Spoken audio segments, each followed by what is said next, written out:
Deep thoughts with Heller. There it was. I'm going to call this another couple. This is very, very fancy. Quick heat calcs. All right? Another couple quick heat calculations. So one thing you may see is molar heat capacity. So molar heat capacity. If you see this, the equation is Q equals molar heat capacity. This is very, very tricky, guys. Just kidding. Times the number of moles times change in temperature. Is that QA? That's Q. All right, so we're at Q. We're talking about heat. So sometimes they'll say, what is the molar heat capacity of something with this amount of heat? So you're going to see something like this for, like, they're going to give you, like, maybe like H2SO4. So you'll have to multiply H by 2 for your moles. It's plug and chug. It's not hard, but you might see that. The other thing I wanted to give you a little bit more detail on was the triangle E equals Q plus W. Has anybody done any of these yet? No. It's okay if you haven't. I forgot to tell you for W. W is equal to negative P triangle V. All right? So W is actually equal to negative pressure times the change in volume. And when you're doing this, there's an important, I don't know, is this up there? I don't think this one is up there. There's an important conversion you have to know, which is 1 liter times atmosphere is equal to 101.3 joules. Oh, it's up there? Okay. Isn't that how that's Pascals are like that? Yes. Wait, is it Similar. equal to or divided? Wait. Equal to. It's just, that would be what in your stoic. All right? They're equal to. It's not divided. I just was doing it like if it was stoic. I heard that, but then I looked at that. It's equal, yes. I should have maybe said equal. Okay, so that's all you need for calculations. A couple other conceptual things. Heat always transfers. Heat always transfers through how? How is the heat going to transfer through the particles? Yes, through collisions. Oh, All right? that's new. The heat transfers through the collisions of particles, which would be a fancy word for conduction. Did you guys ever learn convection, conduction, radiation, right? The majority of heat in chemistry, right, is going to be through conduction. We're not going to be talking about a lot of radiation till next chapter of the chapter, but most of it is by conduction. When does this stop? When does heat transfer stop? When the temperature is equal? It stops when thermal equilibrium, is reached. So that was like when we were doing notes the other day, two things at the same temperature, there is no more heat being exchanged.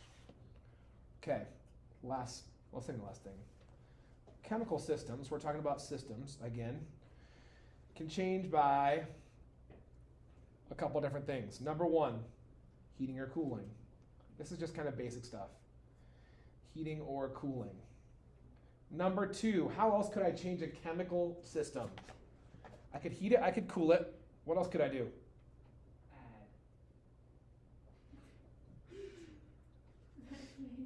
No. I like that word though. No. Could I react it? Yeah. Yes. A chemical reaction. So you were thinking of adding in another chemical, right? Yeah. Yes. They can change by a chemical reaction. And there's a third way. This would be a physical change. Phase change. A phase change. Those are the three ways that you're going to change a system for the most part. Heating and cooling, add a chemical for a chemical reaction, or phase change. Or phase change. What's that? No, we won't. We won't. I appreciate that. Graphically, you have to know what this looks like. Question? So in like a system where there's nothing else acting on it, Yes. he would just stay ice. Right? If there's nothing else, if it's a isolated system, Yeah. then yes. An ice cube would stay ice. if you put an ice cube in space, it'd be close, but there's still a lot of radiation. So I think the ice cube would still melt a little bit. What is so funny? You said isolated. And it's ice. Oh, no pun intended. Dang it. We're giggling over here and everybody's so serious. That was good. Isolated. Yes. It's so funny. I wish I would have realized that, because then I could have said pun intended. And I was giggling. Yeah. We all started giggling. Good one. Good one. Okay. Graphically, you guys have to be able to recognize these things graphically.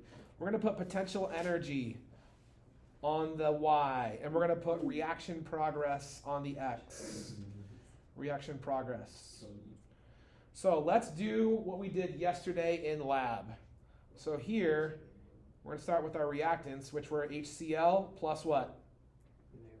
NaOH.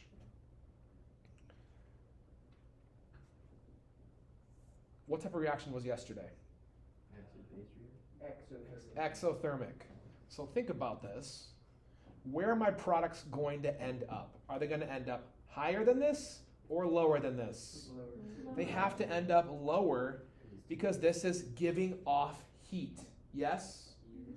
So I end up with H2O plus salt, right? NaCl. And in the middle, this dotted line is my what? Delta H. So the difference between those two lines is your delta H. This would be an exothermic reaction. So in an exothermic reaction, your products are going to end up lower than your reactants. That makes sense, right? Because you gave off heat. The other way is going to be what we did for Avogadro's airbag. So here's our potential energy, our pot E. Here's our reaction progress. What did we react together for that? NaHCO3 plus HC2H3O2. That. This felt, I didn't tell you, I didn't remind you to do that, but how should it have felt? Should have felt cold, all right? Should have felt cold, which means it was taking heat where from your hand? It was taking heat out of your hand, which meant that heat was entering the system. That says NaHCO3 plus HC2H3O2. What? Oh, it's Mr. May. Hello. You realize when there's someone who's like this weird guy or something? What do you mean syringe?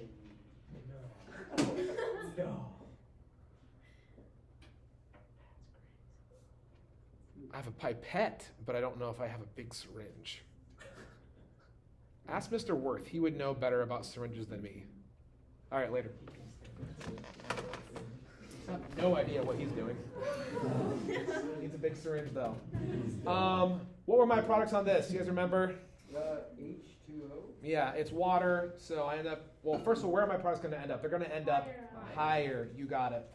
So here are my products. So I have my NaC2H3O2 plus H2O plus our carbon dioxide gas that we made. So here is my delta H, and this would be an endothermic reaction. Endothermic. So if I took products minus reactants on the endothermic, I would end up with a positive number. Oh, yes. If I took products minus the reactants on my exothermic reaction, I would end up with a negative number. So exothermic, giving off heat, negative number, a negative sign. Endothermic, taking on heat, positive sign. This is what it looks graphically. That is the chapter. That's the chapter. So that does